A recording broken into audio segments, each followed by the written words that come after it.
वहीं बात करेंगे जम्मू कश्मीर के।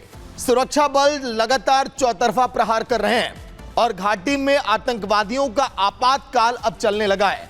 सेना के जवान आतंकियों का काल इस समय बने हुए हैं। पिछले 2 दिनों में सुरक्षा बलों ने 3 आतंकियों को ढेर कर दिया, मौत के घाट उतार दिया। जम्मू कश्मीर में 3 एनकाउंटर हुए। तीनों ही एनकाउंटर की लोकेशन पर जम्मू कश्मीर पुलिस भी पहुंच गई है। तीनों जगह सर्च ऑपरेशन भी लगातार चलाया जा रहा है। खान्यार में एक घर में 2 से 3 आतंकी छिपे हुए थे। सेना ने घर को पूरी तरह से बम से उड़ा दिया। यहां गोलीबारी में 2 सीआरपीएफ के जवान और 2 पुलिसकर्मी भी घायल हो गए। वहीं अनंतनाग में शनिवार को सुरक्षा बलों ने एनकाउंटर में 2 आतंकियों को ढेर कर दिया। देखिए आपने।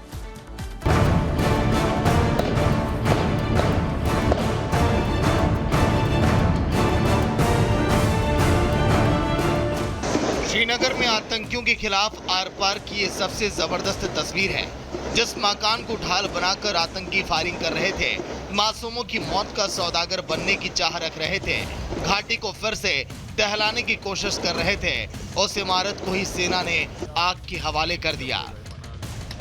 श्रीनगर में करीब 2.5 साल बाद पहली बार सुरक्षा बलों की आतंकियों से मुठभेड़ हुई। अप्रैल 2022 के बाद ये पहली बार है जब यहां पर आर पार का ऑपरेशन चला। खान्यार इलाके में सुबह से शुरू हुई मुठभेड़ के बीच घंटों फायरिंग होती रही। आतंकी सुरक्षा बलों पर गोली दागते रहे, लेकिन इस बीच सेना ने उस घर को ही उड़ा दिया जिस घर में आतंकी छुपे हुए थे।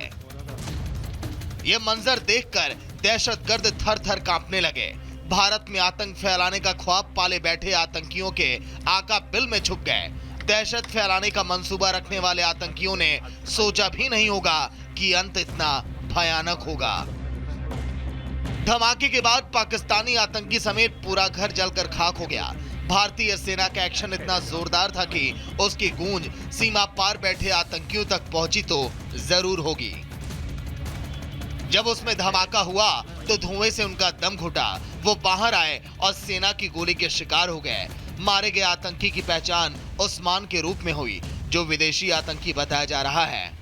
जम्मू कश्मीर पुलिस और सीआरपी को एक स्पेसिफिक इत्तला मिली थी। उसके बाद एक ये ऑपरेशन शुरू हुआ। अर्ली मॉर्निंग से शाम तक ये ऑपरेशन चला और अब ये ऑपरेशन मुकम्मल हो चुका है। इसमें एक जो टेररिस्ट है वो सुरक्षा बलों ने मार गिराया है, तो जिसकी तस्दीक उस्मान लश्करी इलियास छोटा वलीद के तौर पे एलईटी का कमांडर था, उस तौर पर हुई है। 4 जवान हैं, उनको इंजरीज आई हैं। इसकी इन्वॉल्वमेंट जो पिछले साल जो इंस्पेक्टर मसरूर की किलिंग में था, इसका रोल और इन्वॉल्वमेंट उसमें आया है। उधर अनंतनाग में भी सुरक्षा बलों ने पाकिस्तान परस्त आतंकियों को मुंहतोड़ जवाब दिया और उनके नापाक साजिश को नाकाम कर दिया। सेना ने कोकरनाग घेराबंदी कर 2 आतंकियों को जहन्नुम पहुंचा दिया। हल्कन गली पे हमारे सतर्क जवानों ने टेररिस्ट का मूवमेंट नोटिस किया और जैसे ही टेररिस्ट पास आए उन्हें कवर में रहते हुए चैलेंज किया। टेररिस्ट ने अंधाधुंध फायर शुरू कर दिया और हमारे सतर्क जवानों ने बहुत ही बहादुरी और संयम से इस ऑपरेशन को अंजाम दिया और इसमें दोनों टेररिस्ट को मार गिराया। इन दोनों टेररिस्ट के पास से भारी मात्रा में हथियार और गोला बारूद बरामद हुआ है। सुरक्षा बलों ने जिन आतंकियों को ढेर किया, उनकी पहचान जाहिद राशिद और अरबाज मीर के रूप में हुई। दोनों ही आतंकियों ने घाटी में कई आतंकी घटनाओं को अंजाम दिया था। अक्टूबर 2023 में कुलगाम में एक भारतीय सेना के शिविर पर हमला किया था और कई गैर स्थानीय लोगों की हत्या में शामिल थे।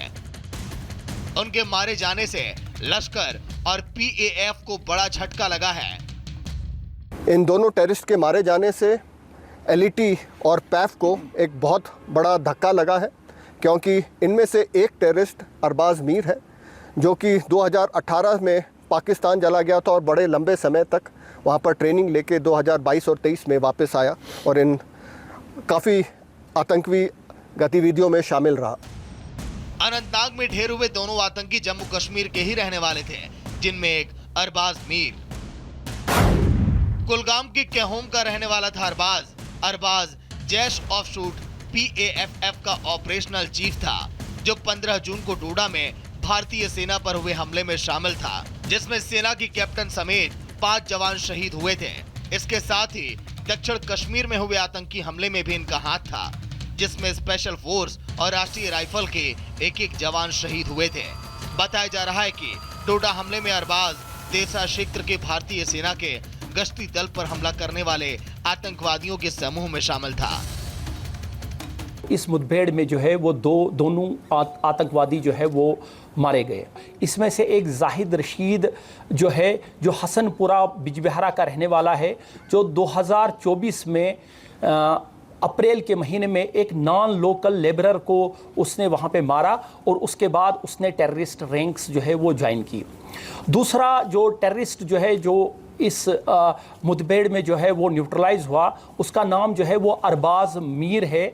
ये कोयमू का रहने वाला है। ये 2018 से जो है वो मिसिंग था और 2018 से ही जो है इसने टेररिस्ट रैंक्स जो है वो ज्वाइन की थी। उधर पुलवामा में सुरक्षा बलों ने आतंकियों के एक मददगार साजिद अहमद डार को गिरफ्तार किया है, जो एक हार्डकोर ओवरग्राउंड वर्कर था, जिसके पास से हथियार और गोला बारूद जब्त किया गया। जम्मू कश्मीर में बढ़ती आतंकी घटनाओं पर लगाम लगानी होगी और ये काम भारतीय फौज बखूबी कर रही है। घाटी में सेना ताबड़तोड़ एनकाउंटर कर रही है, आतंकी अड्डों को ध्वस्त कर दहशतगर्दों को उनके अंजाम तक पहुंचा रही है। Bureau report, Republic Bharat.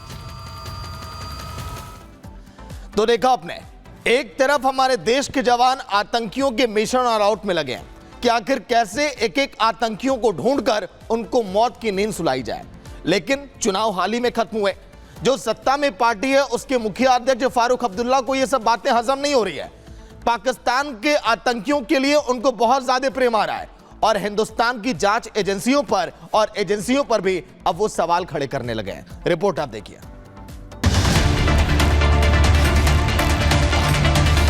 कोई ऐसी एजेंसी तो पीछे नहीं है जो उमर अब्दुल्ला को डिस्टेबलाइज करना चाहती।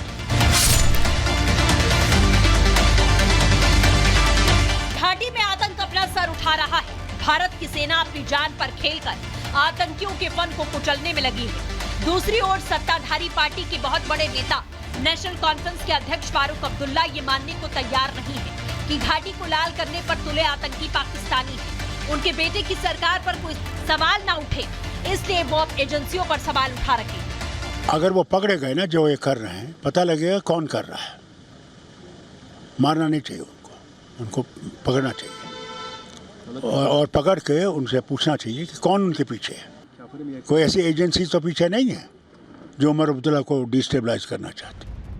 पाक प्रेम फारूक अब्दुल्ला पर इतना हावी हो चुका है, आतंकियों को मारने नहीं पकड़ने की थ्योरी का पासा चल रहे हैं। फारूक अब्दुल्ला को ये आतंकी हमले जम्मू कश्मीर सरकार को अस्थिर करने का एक पैतरा लग रहा है। अब्दुल्ला के इस बयान पर बीजेपी आग बबूला है। डिस्टेबलाइज करने की कोशिश कर रहे हैं, नहीं तो क्यों नहीं पहले हो रहा था, आज क्यों, क्या वजह है? ये सब एक क्राइसिस पैदा करने की कोशिश कर रहे हैं। और रही बात उनकी सरकार को अस्थिर करने की, तो अब उन्हें यह समझना चाहिए कि ये वही ताकतें तो नहीं है जिनसे कभी आप सत्ता में आने के लिए गलबहियां करते थे।